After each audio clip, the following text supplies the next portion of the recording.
Hey, now we did do one book about the polar bear, and this is another one. It's called The Little Polar Bear, and it's all about polar bears in the Arctic where it's very cold. And he's a little polar bear.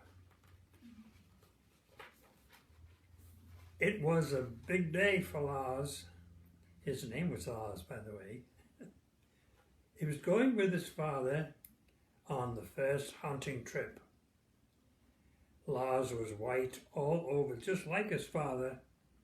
In fact, at the North Pole where Lars lived, everything was white because it was covered in ice and snow. So there he's on the back of his dad. They're going to go out to look for food.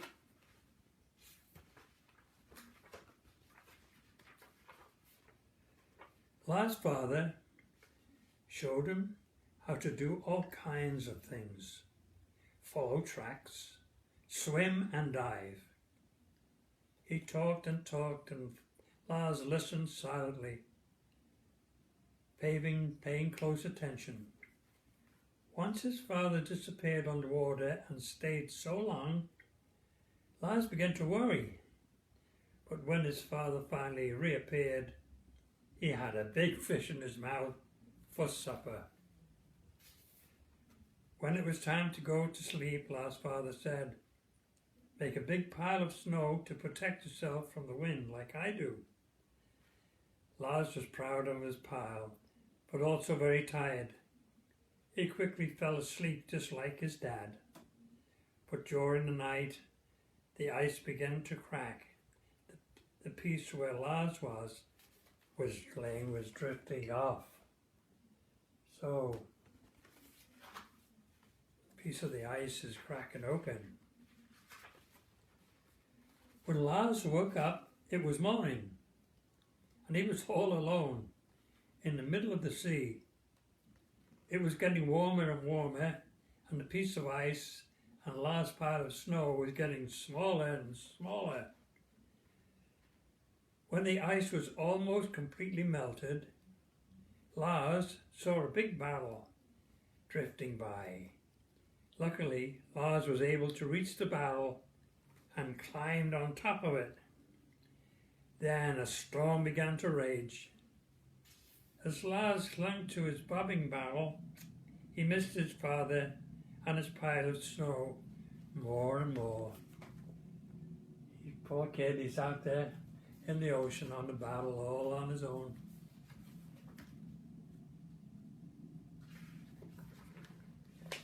After the storm, Lars drifted on the sea for a long time.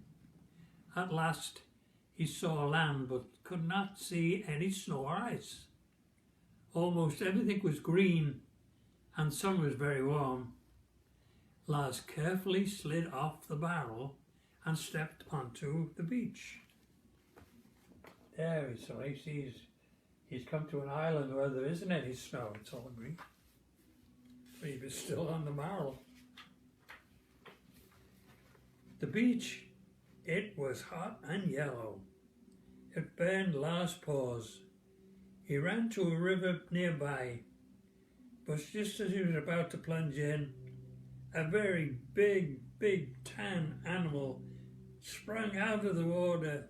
"Boo!" it said. Lars quickly ran to hide. I was only joking, called the big tan animal. "I'm Henry, the hippopotamus. Who are you and why are you so white?" Lars didn't know the answer to the last question. "Where I come from, everything is white," he said. Well, you see that hippopotamus leaping out of the water, it would scare anybody.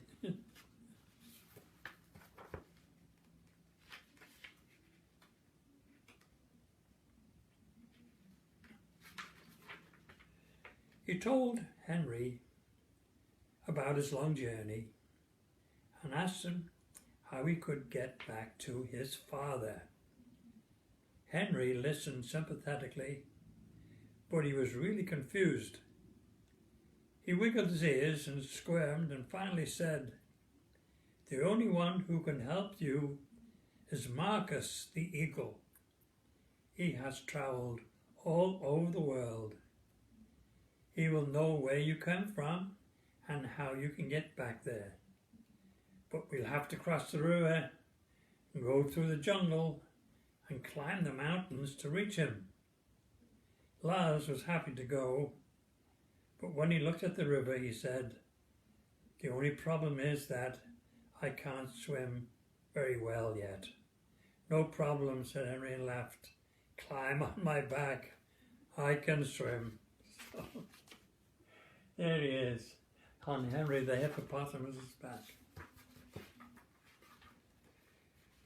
Lars was astonished, all the things he saw in the jungle. Henry patiently explained everything. Lars especially liked the tall brown stalks that Henry called trees. They were such fun to climb. In one brown stalk sat a funny green animal which suddenly turned white, just like Mars. "It's a chameleon," Henry said. "It can change its colours."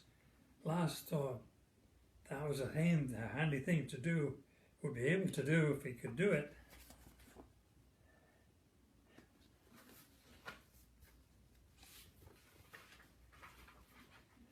At the end of the jungle, the mountains began.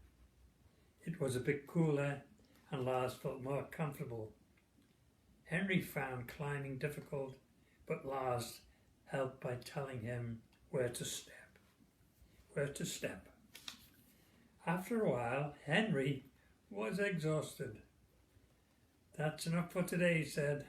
"Tomorrow we will continue.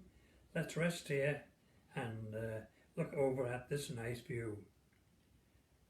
As Lars looked over the land and sea, he began to feel homesick. "Cheer up," said Henry. "You'll be home soon again."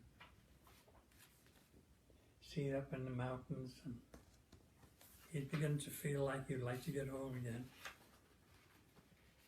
The next day, they climbed higher. Henry had to stop often to catch his breath, but at last he called, "Here comes Marcus," as a huge bird swooped down near Lars. Lars ducked. "Don't be afraid," said Henry. "Marcus seemed gruff, but he's really quite friendly." Henry said good morning to Marcus and politely explained why they had come. The eagle looked at Lars and then said, well, a polar bear in the tropics. You're a long way from home, aren't you, young man? Fortunately, I can arrange your passage back. Tomorrow morning, I will have Samson fetch you from the beach." "Thank you very much, sir," Lars said shyly. Looks like he's going to get some help. The next morning, Henry and Lars met Marcus on the beach. "Right on time," said Marcus proudly, as a huge grey whale arrived. Although Marcus was happy for Lars, he was sorry to see him go. "Take care of yourself," he said softly and sadly. "Thank you for everything, Henry," Lars called, as the whale swam away. Marcus flew along a bit to set them on their way. Henry stood alone on the beach. He kept watching for a long time after Lars and the whale had disappeared. Well, you have to show him leaving with the whale.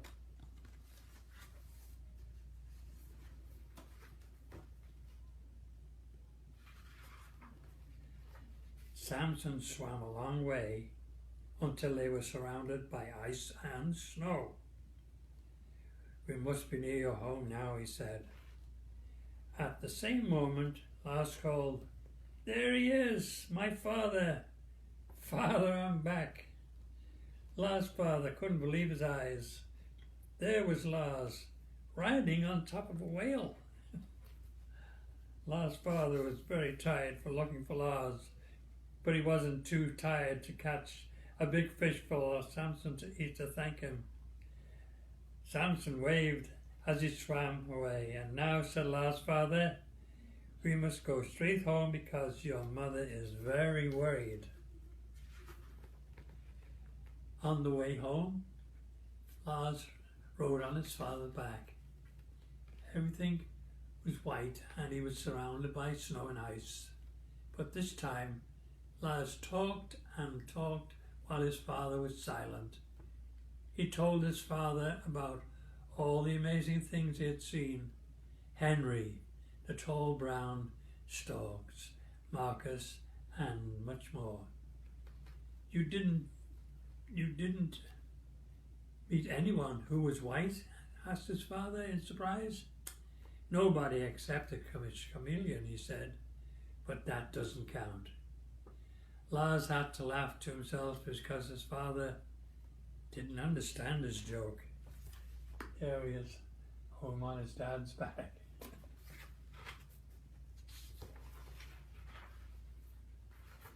I guess that was the end. He's back home safe and sound.